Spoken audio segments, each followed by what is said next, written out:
El crepúsculo comenzaba a extender sus ligeras alas de vapor sobre las pintorescas orillas del Segre, cuando, después de una fatigosa jornada, llegamos a Belver, término de nuestro viaje.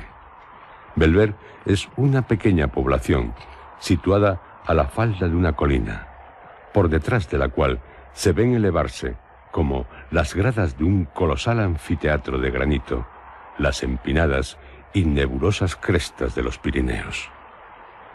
Los blancos caseríos que la rodean, salpicados aquí y allá sobre una ondulante sábana de verdura, parecen a lo lejos un bando de palomas que han abatido su vuelo para apagar su sed en las aguas de la ribera. Una pelada roca, a cuyos pies tuercen esta su curso y sobre cuya cima se notan aún más remotos vestigios de construcción, señala la antigua divisoria entre el condado de Urgel y el más importante de los feudos. A la derecha del tortuoso sendero que conduce a este punto, remontando la corriente del río y siguiendo sus curvas y frondosas márgenes, se encuentra una cruz. El asta y los brazos son de hierro, la redonda base en que se apoya, de mármol, y la escalinata que a ella conduce, de oscuros y mal unidos fragmentos de sillería. La destructora acción de los años, que ha cubierto de orín el metal, ha roto y carcomido la piedra de este monumento, entre cuyas hendiduras crecen algunas plantas trepadoras que suben enredándose hasta coronarlo, mientras una vieja y corpulenta encina les sirve de dosel. Yo había adelantado algunos minutos a mis compañeros de viaje y, deteniendo mi escuálida cabalgadura, contemplaba en silencio aquella cruz, muda y sencilla expresión de las creencias y la piedad de otros siglos. Un mundo de ideas se agolpó a mi imaginación en aquel instante. Ideas ligerísimas sin forma determinada, que unían entre sí, como un invisible hilo de luz, la profunda soledad de aquellos lugares, el alto silencio de la naciente noche y la baja melancolía de mi espíritu. Impulsado de un sentimiento religioso, espontáneo e indefinible, eché maquinalmente pie a tierra, me descubrí y comencé a buscar en el fondo de mi memoria una de aquellas oraciones que me enseñaron cuando niño. Una de aquellas oraciones que, cuando más tarde se escapan involuntarias de nuestros labios, parece que aligeran el pecho oprimido y, semejantes a las lágrimas, alivian el dolor, que también toma estas formas para evaporarse. Ya había comenzado a murmurarla, cuando, de improviso, sentí que me sacudían con violencia por los hombros. Volví la cara. Un hombre estaba al lado mío. Era uno de nuestros guías, natural del país, el cual, con una indescriptible expresión de terror, pintada en el rostro, pugnaba por arrastrarme consigo y cubrir mi cabeza con el fieltro que aún tenía en mis manos. ¿Pero qué haces? Mi primera mirada, mitad de asombro, mitad de cólera, equivalía a una interrogación enérgica, aunque muda. El pobre hombre, sin cejar en su empeño de alejarme de aquel sitio, contestó a ella con estas palabras, que entonces no pude comprender, pero en las que había un acento de verdad que me sobrecogió. Por la memoria de su madre, por lo más sagrado que tenga en el mundo, señorito, cúbrase usted la cabeza y aléjese más que deprisa de esta cruz. Tan desesperado está usted que, no bastándole la ayuda de Dios, recurre a la del demonio. Yo permanecí un rato mirándole en silencio. Francamente, creí que estaba loco, pero él prosiguió con igual vehemencia. Usted busca la frontera. Pues bien, si delante de esa cruz le pide usted al cielo que le preste ayuda, las cumbres de los montes vecinos se levantarán en una sola noche hasta las estrellas invisibles, solo porque no encontremos la raya en toda nuestra vida. Yo no pude menos de sonreírme. ¿Se burla usted? ¿Cree acaso que esa es una cruz santa, como la del porche de nuestra iglesia? ¿Quién lo duda? Pues se engaña usted de medio a medio, porque esa cruz, salvo lo que tiene de Dios, está maldita. Esa cruz pertenece a un espíritu maligno y por eso la llaman la cruz del diablo. La cruz del diablo. Repetí, cediendo a sus instancias, sin darme cuenta a mí mismo del involuntario temor que comenzó a apoderarse de mi espíritu y que me rechazaba como una fuerza desconocida de aquel lugar. La cruz del diablo. Nunca ha herido mi imaginación una amalgama más disparatada de dos ideas tan absolutamente enemigas. Una cruz y del diablo. Vaya.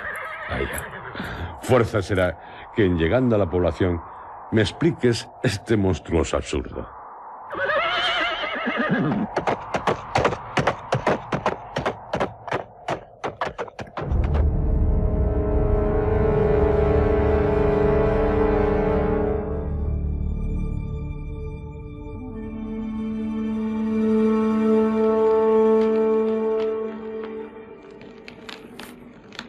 Las llamas rojas y azules se enroscaban chisporroteando a lo largo del grueso tronco de encina que ardía en el ancho hogar.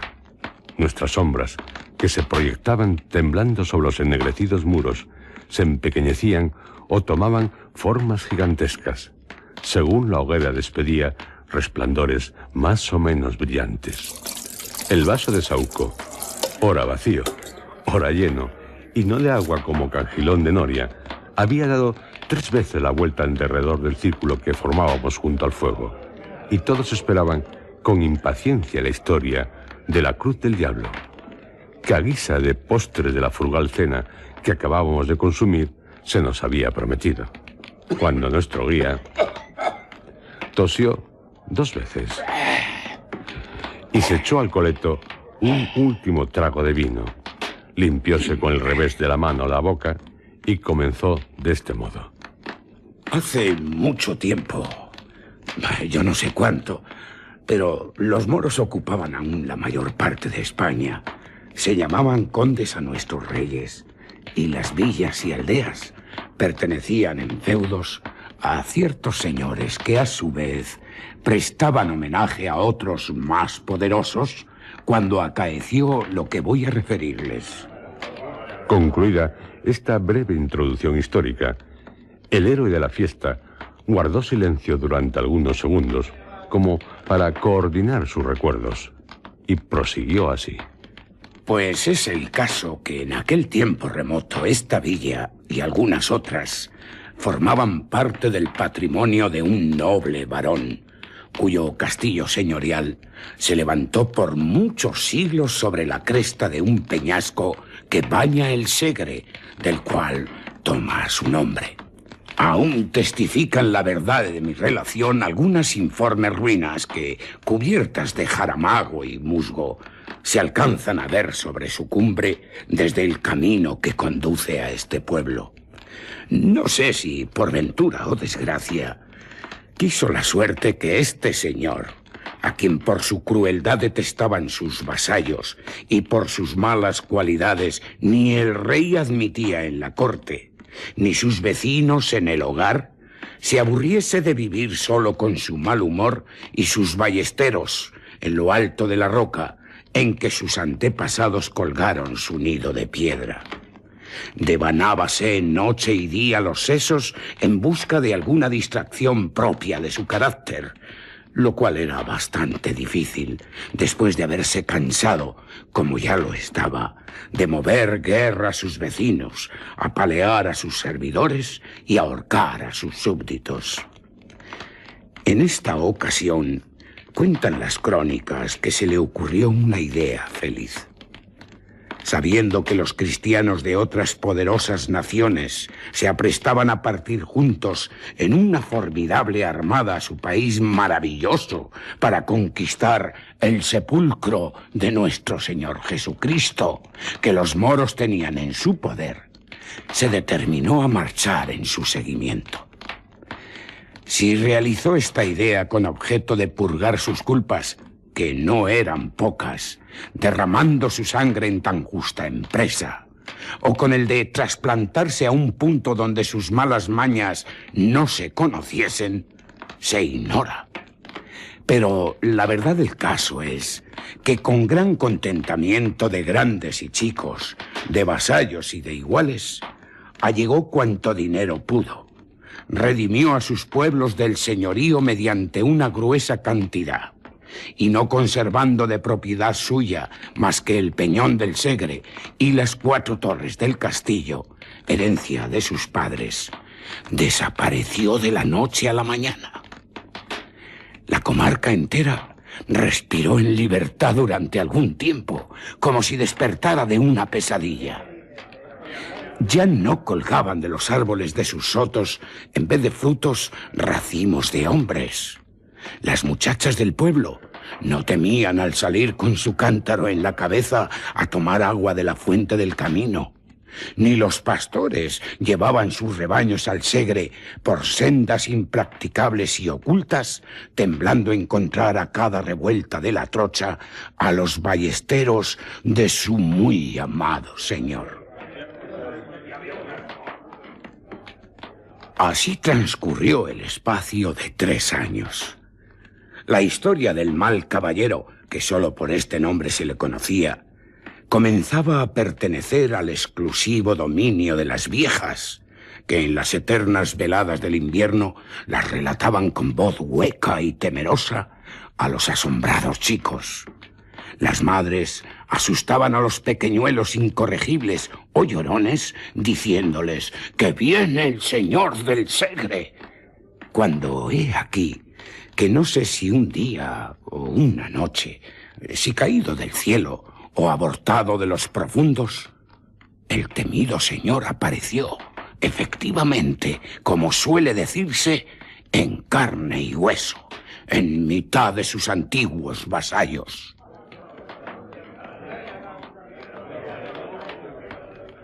Renuncio a describir el efecto de esta agradable sorpresa.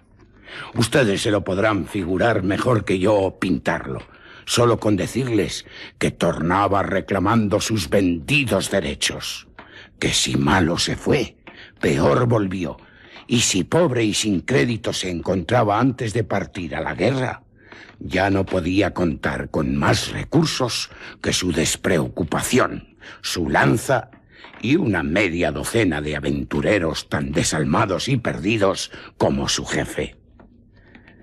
Como era natural, los pueblos se resistieron a pagar tributos que a tanta costa habían redimido, pero el señor puso fuego a sus heredades, a sus alquerías y a sus mieses. Entonces apelaron a la justicia del rey. Pero el señor se burló de las cartas leyes de los condes soberanos, las clavó en el postigo de sus torres y colgó a los faraútes de una encina.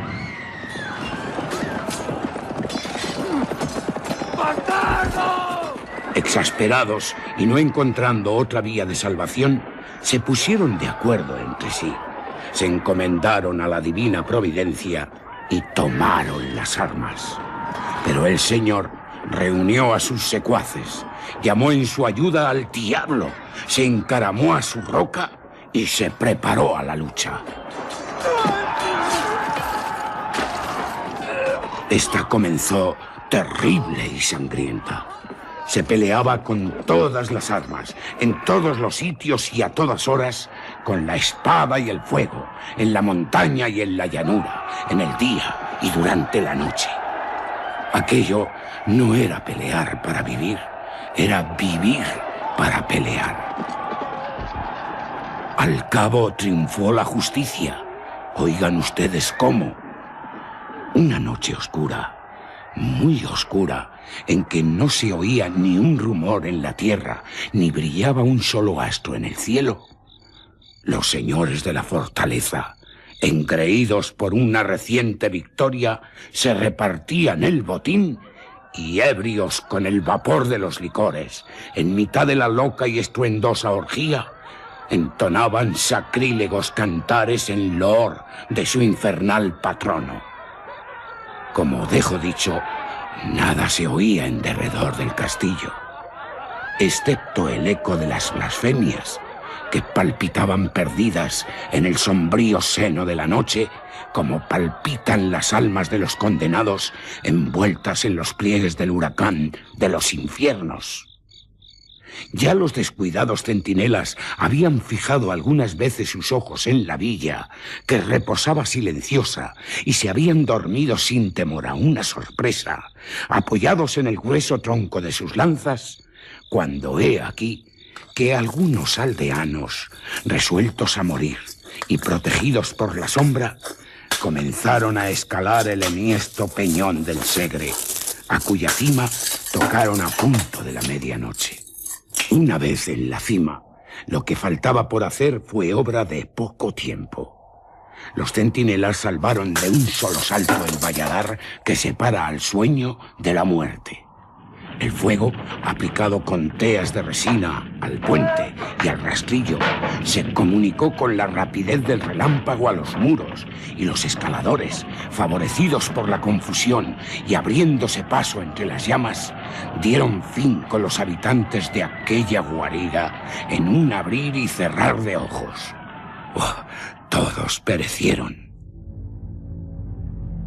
Cuando el cercano día comenzó a blanquear las altas copas de los enebros, humeaban aún los calcinados escombros de las desplomadas torres, y a través de sus anchas brechas, chispeando al herirla la luz, y colgada de uno de los negros pilares de la sala del festín, era fácil divisar la armadura del temido jefe, cuyo cadáver, cubierto de sangre y de polvo, yacía entre los desgarrados tapices y las calientes cenizas, confundido con los de sus oscuros compañeros. El tiempo pasó. Comenzaron los zarzales a rastrear por los desiertos patios, la hiedra a enredarse en los oscuros machones y las campanillas azules a mecerse colgadas de las ruinosas almenas. Los desiguales soplos de la brisa, el graznido de las aves nocturnas y el rumor de los reptiles que se deslizaban entre las altas hierbas turbaban solo de vez en cuando el silencio de muerte de aquel lugar maldecido. Los insepultos huesos de sus antiguos moradores blanqueaban a los rayos de la luna, y aún podía verse el haz de armas del señor del Segre colgado del negro pilar de la sala del festín.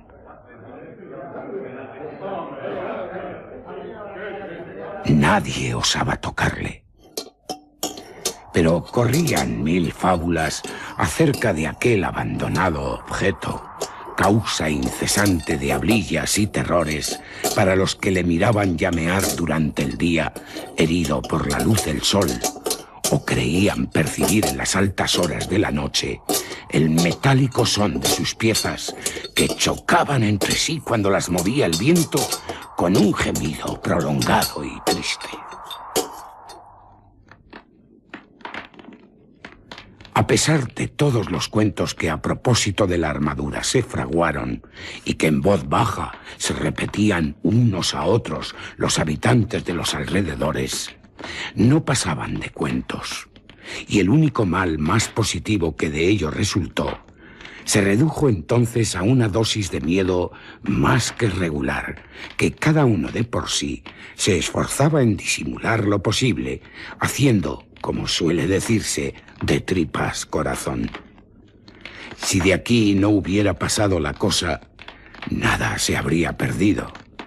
Pero el diablo, que a lo que parece no se encontraba satisfecho de su obra, sin duda con el permiso de Dios y a fin de purgar a la comarca de algunas culpas, volvió a tomar cartas en el asunto.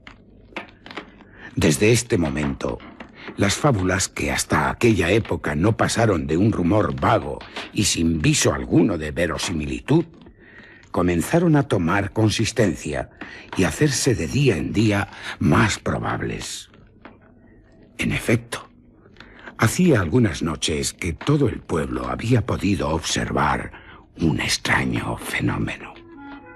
Entre las sombras, a lo lejos, ya subiendo las retorcidas cuestas del Peñón del Segre, ya vagando entre las ruinas del castillo, ya cerniéndose, al parecer, en los aires, se veían correr, cruzarse, esconderse y tornar a aparecer para alejarse en distintas direcciones unas luces misteriosas y fantásticas cuya procedencia nadie sabía explicar.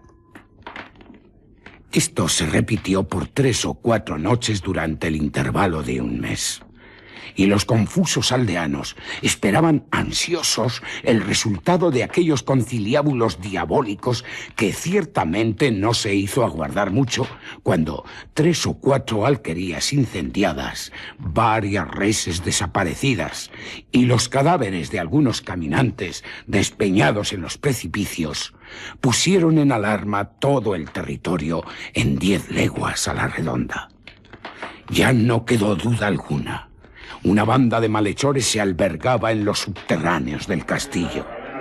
Estos, que solo se presentaban al principio muy de tarde en tarde y en determinados puntos del bosque que aún en el día se dilatan a lo largo de la ribera, concluyeron por ocupar casi todos los desfiladeros de las montañas, emboscarse en los caminos, saquear los valles y descender como un torrente a la llanura donde a este quiero, a este no quiero, no dejaban títere con cabeza.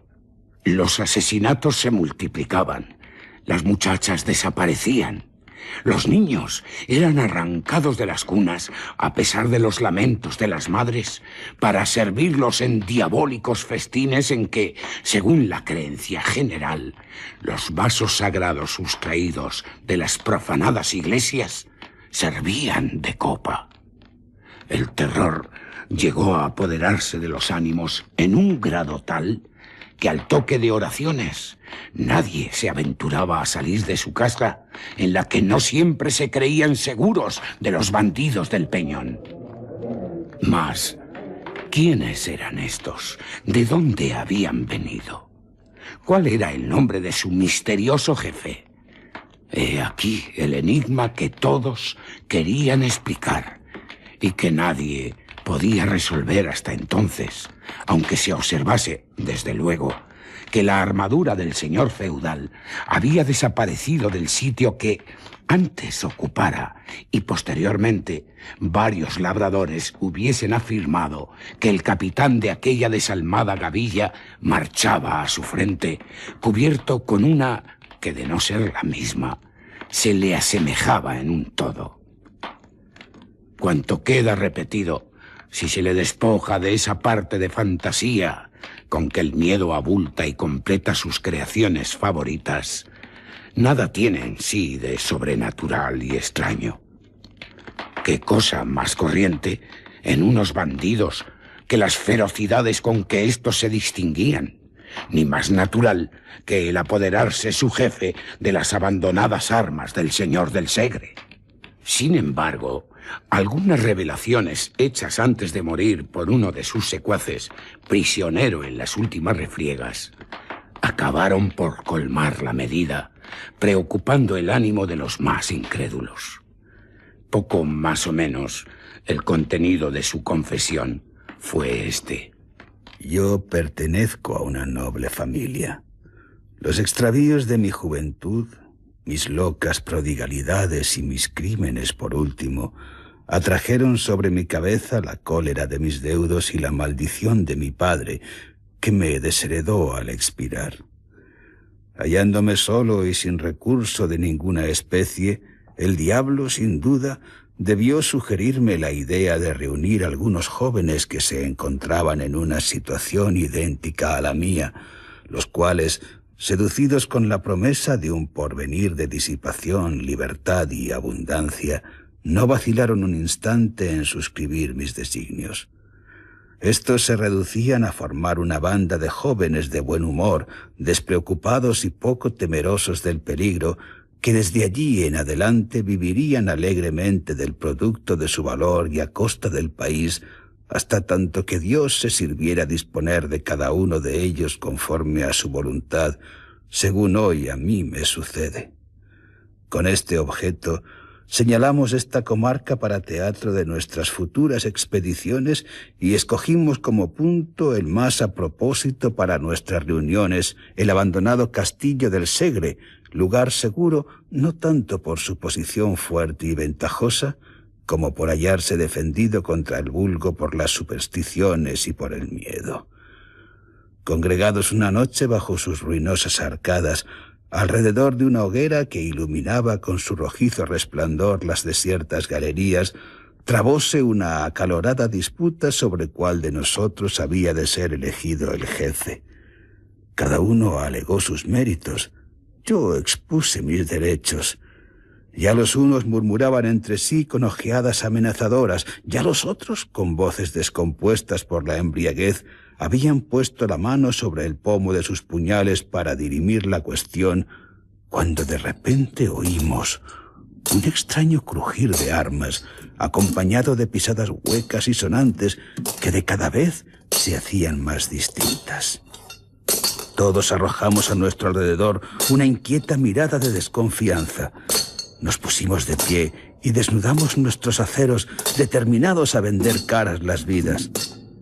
Pero no pudimos por menos de permanecer inmóviles al ver adelantarse con paso firme e igual a un hombre de elevada estatura, completamente armado de la cabeza al pie y cubierto el rostro con la visera del casco, el cual, desnudando su montante, que dos hombres podrían apenas manejar, y poniéndolo sobre uno de los carcomidos fragmentos de las rotas arcadas, exclamó con una voz hueca y profunda, semejante al rumor de una caída de aguas subterráneas: Si alguno de vosotros se atreve a ser el primero mientras yo habite en el castillo del Segre, que tome esa espada, signo del poder. Todos guardamos silencio, hasta que, transcurrido el primer momento de estupor, le proclamamos a grandes voces nuestro capitán, ofreciéndole una copa de nuestro vino, la cual rehusó por señas,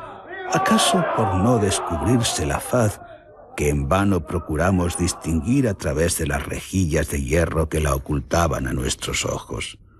No obstante, aquella noche pronunciamos el más formidable de los juramentos y a la siguiente dieron principio nuestras nocturnas correrías. En ellas, nuestro misterioso jefe marcha siempre delante de todos. Ni el fuego le ataja, ni los peligros le intimidan, ni las lágrimas le conmueven. Nunca despliega sus labios, pero cuando la sangre humea en nuestras manos, como cuando los templos se derrumban calcinados por las llamas, cuando las mujeres huyen espantadas entre las ruinas y los niños arrojan gritos de dolor y los ancianos perecen a nuestros golpes, contenta con una carcajada de feroz alegría los gemidos, las imprecaciones y los lamentos. Jamás se desnuda de sus armas, ni abate la visera del casco después de la victoria, ni participa del festín, ni se entrega al sueño. Las espadas que le hieren se hunden entre las piezas de su armadura y ni le causan la muerte, ni se retiran teñidas de sangre. El fuego enrojece su espaldar y su cota y aún prosigue impávido entre las llamas buscando nuevas víctimas. Desprecia el oro, aborrece la hermosura y no le inquieta la ambición. Entre nosotros, unos le creen un extravagante, otros un noble arruinado que por un resto de pudor se tapa la cara, y no falta quien se encuentra convencido de que es el mismo diablo en persona. El autor de estas revelaciones murió con la sonrisa de la mofa en los labios y sin arrepentirse de sus culpas. Varios de sus iguales le siguieron en diversas épocas al suplicio, pero el temible jefe, a quien continuamente se unían nuevos prosélitos, no cesaba en sus desastrosas empresas. Los infelices habitantes de la comarca, cada vez más aburridos y desesperados, no acertaban ya con la determinación que debería tomarse para concluir con aquel desorden de cosas cada día más insoportable y triste. inmediato a la villa y oculto en el fondo de un espeso bosque, vivía a esta sazón en una pequeña ermita dedicada a San Bartolomé, un santo hombre de costumbres piadosas y ejemplares, a quien el pueblo tuvo siempre en olor de santidad, merced a sus saludables consejos y acertadas predicciones. Este venerable ermitaño, a cuya prudencia y proverbial sabiduría encomendaron los vecinos de Belver la resolución de este difícil problema, después de implorar la misericordia divina por medio de su santo patrono, que, como ustedes no ignorarán, conoce al diablo muy de cerca y en más de una ocasión le ha atado bien corto, les aconsejó que se emboscasen durante la noche al pie del pedregoso camino que sube serpenteando por la roca, en cuya cima se encontraba el castillo, encargándoles al mismo tiempo que ya allí no hiciesen uso de otras armas para aprehenderlo que de una maravillosa oración que les hizo aprender de memoria, y con la cual aseguraban las crónicas que San Bartolomé había hecho al diablo prisionero. Púsose en planta el proyecto, y su resultado excedió a cuantas esperanzas se habían concebido, pues aún no iluminaba el sol del otro día en la alta torre de Belver, cuando sus habitantes, reunidos en grupos en la plaza mayor, se contaban unos a otros con aire de misterio, como aquella noche, fuertemente atado de pies y manos y a lomos de una poderosa mula, había entrado en la población el famoso capitán de los bandidos del Segre. ¿De qué arte se valieron los acometedores de esta empresa para llevarla a término? Nadie se lo acertaba a explicar, ni ellos mismos podrían decirlo. Pero el hecho era que, gracias a la oración del santo o al valor de sus devotos, la cosa había sucedido tal como se refería. Apenas la novedad comenzó a extenderse de boca en boca y de casa en casa, la multitud se lanzó a las calles con ruidosa algazara y corrió a reunirse a las puertas de la prisión.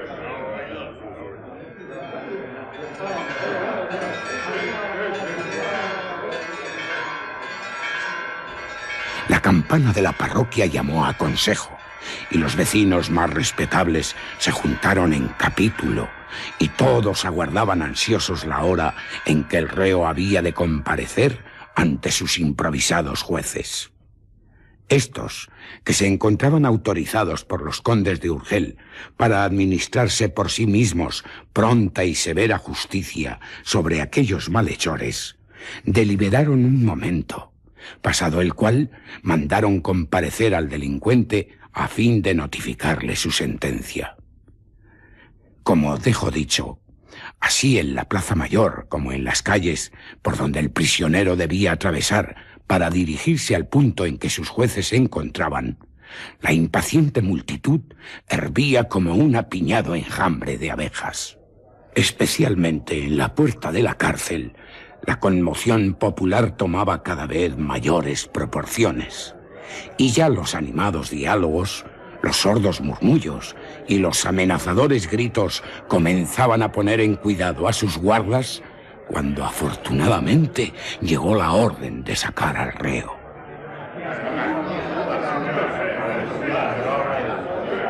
Al parecer bajo el macizo arco de la portada de su prisión, completamente vestido de todas armas y cubierto el rostro por la visera, un sordo y prolongado murmullo de admiración y de sorpresa se elevó de entre las compactas masas del pueblo, que se abrían con dificultad para dejarle paso. Todos habían reconocido en aquella armadura la del señor del Segre.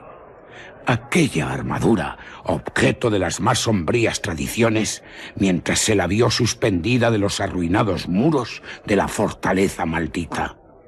Las armas eran aquellas, no cabía duda alguna. Todos habían visto flotar el negro penacho de su cimera en los combates que en un tiempo trabaran contra su señor. Todos lo habían visto agitarse al soplo de la brisa del crepúsculo, en la hiedra del calcinado pilar en que quedaron colgadas a la muerte de su dueño. Mas, ¿quién podría ser el desconocido personaje que entonces las llevaba? Pronto iba a saberse, al menos así se creía. Los sucesos dirán cómo esta esperanza quedó frustrada a la manera de otras muchas, y por qué de este solemne acto de justicia, del que debía aguardarse el completo esclarecimiento de la verdad, resultaron nuevas y más inexplicables confusiones. El misterioso bandido penetró al fin en la sala del concejo, y un silencio profundo sucedió a los rumores que se elevaran entre los circunstantes al oír resonar bajo las altas bóvedas de aquel recinto el metálico son de sus acicates de oro.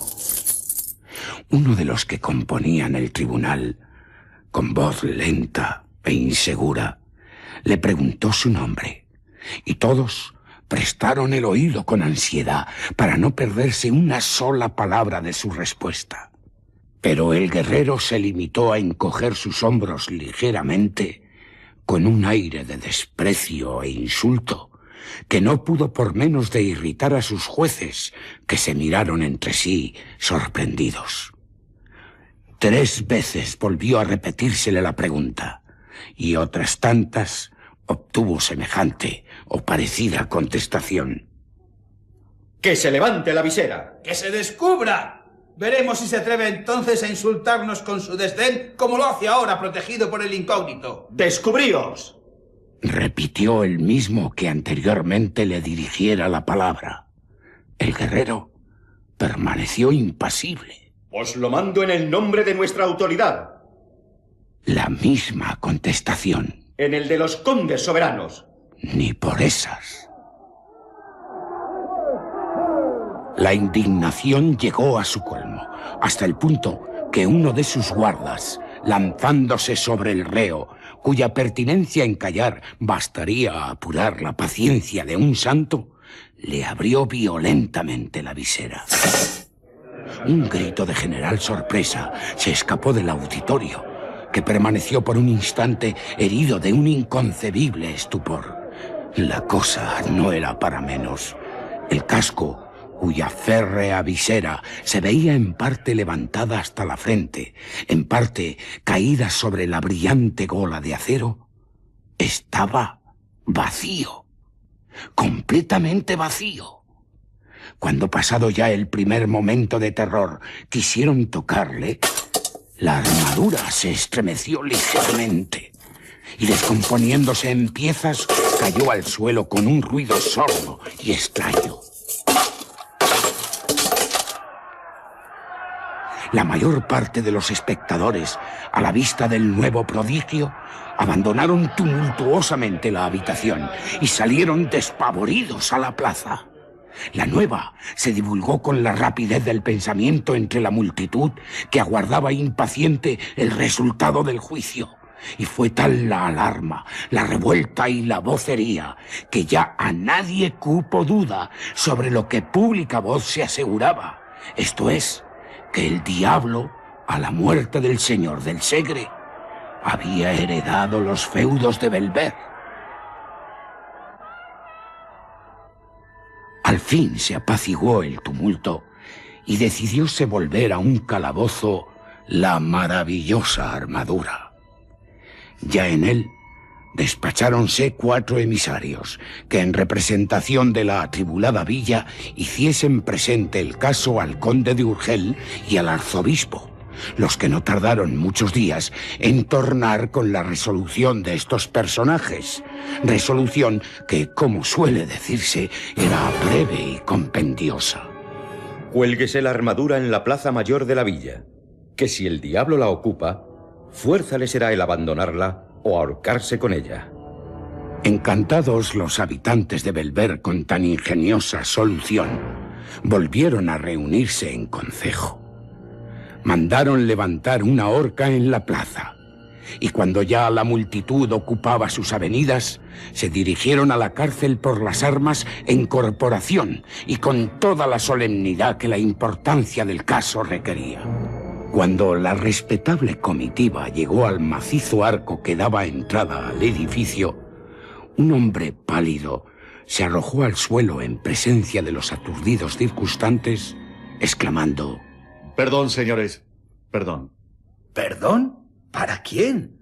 ¿Para el diablo que habita dentro de la armadura del señor del Segre? Para mí. Prosiguió con voz trémula el infeliz, en quien todos reconocieron al alcalde de las prisiones. Para mí, porque las armas han desaparecido. Al oír estas palabras, el asombro se pintó en el rostro de cuantos se encontraban en el pórtico, que mudos e inmóviles hubieran permanecido en la posición en que se encontraban, Dios sabe hasta cuándo, si la siguiente relación del aterrado alcalde no les hubiera hecho agruparse a su alrededor para escuchar con avidez. Perdonadme, señores. Perdonadme, yo no os ocultaré nada, siquiera sea en contra mía. Todos guardaban silencio y prosiguió: Yo no acertaré nunca a dar la razón, pero es el caso que la historia de las armas vacías me pareció siempre una fábula tejida en favor de algún noble personaje a quien tal vez altas razones de conveniencia pública no permitían descubrir ni castigar. En esta creencia estuve siempre, creencia en que no podía menos de confirmarme la inmovilidad en que se encontraban desde que por segunda vez tornaron a la cárcel traídas del concejo. En vano una noche y otra deseando sorprender su misterio. Sí, misterios en ella había. Me levantaba poco a poco y aplicaba el oído a los intersticios de la ferrada puerta de su calabozo. Ni un rumor se percibía. En vano procuré observarlas a través de un pequeño agujero producido en el muro. Arrojadas sobre un poco de paja y en uno de los más oscuros rincones permanecían un día y otro descompuestas e inmóviles. Una noche, por último, y deseando convencerme por mí mismo de que aquel objeto de terror nada tenía de misterioso, encendí una linterna, bajé a las prisiones, levanté sus dobles aldabas y, no cuidando siquiera, tanta era mi fe en que todo no pasaba de un cuento, de cerrar las puertas tras de mí, penetré en el calabozo. Nunca lo hubiera hecho. Apenas anduve algunos pasos, la luz de mi linterna se apagó por sí sola, y mis dientes comenzaron a chocar y mis cabellos a erizarse. Turbando el profundo silencio que me rodeaba, había oído como un ruido de hierros que se removían y chocaban al unirse entre las sombras. Mi primer movimiento fue arrojarme a la puerta para cerrar el paso, pero al asir sus hojas sentí sobre mis hombros una mano formidable, cubierta por un guantelete, que después de sacudirme con violencia me derribó sobre el umbral. Allí permanecí hasta la mañana siguiente, cuando me encontraron mis servidores, falto de sentido, y recordando solo que después de mi caída había creído percibir confusamente como unas pisadas sonoras, al compás de las cuales resonaba un rumor de espuelas que poco a poco se fue alejando hasta perderse. Cuando concluyó el alcalde, reinó un silencio profundo, al que siguió luego un infernal concierto de lamentaciones, gritos y amenazas.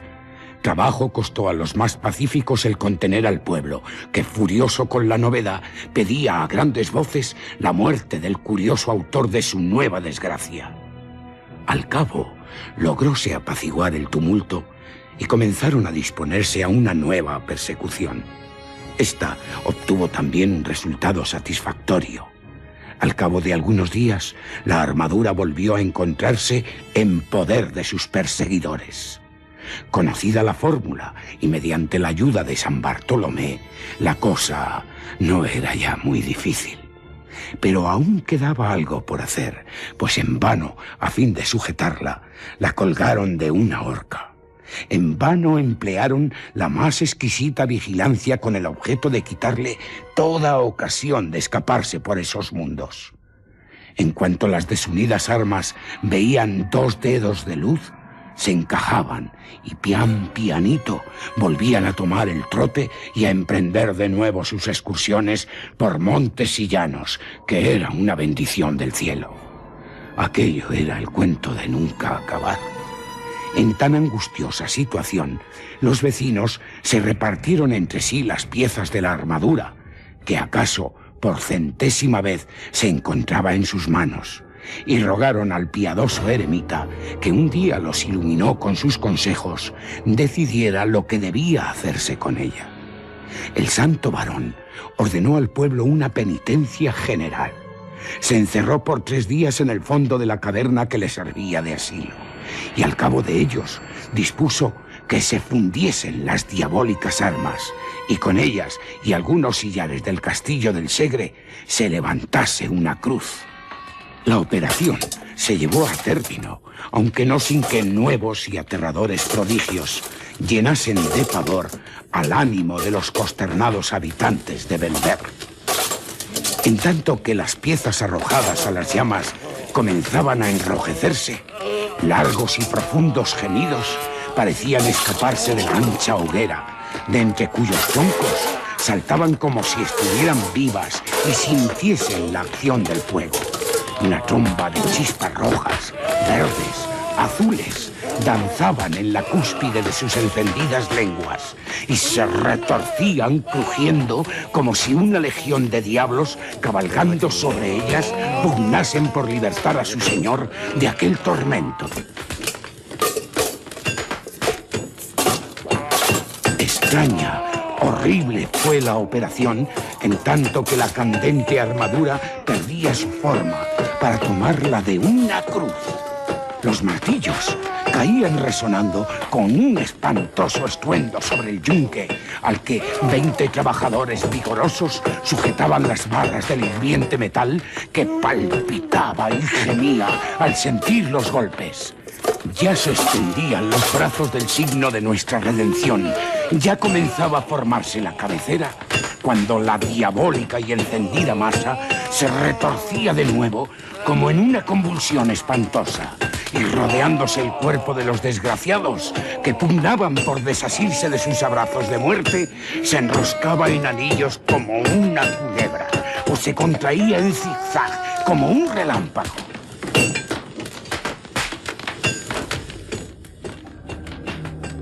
El constante trabajo, la fe, las oraciones y el agua bendita consiguieron por último vencer al espíritu infernal, y la armadura se convirtió en una cruz.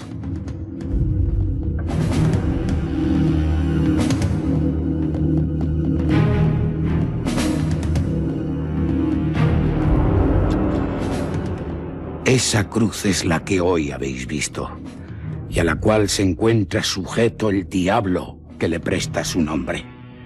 Ante ella, ni los jóvenes colocan en el mes de mayo ramilletes de lirios, ni los pastores se descubren al pasar, ni los ancianos se arrodillan, bastando apenas las severas amonestaciones del clero para que los muchachos no la apedren.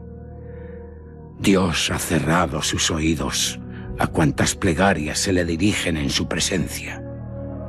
En el invierno, los lobos se reúnen en manadas junto al enebro que la protege para lanzarse sobre las reses. Los bandidos esperan a su sombra a los caminantes que entierran a su pie después que los asesinan.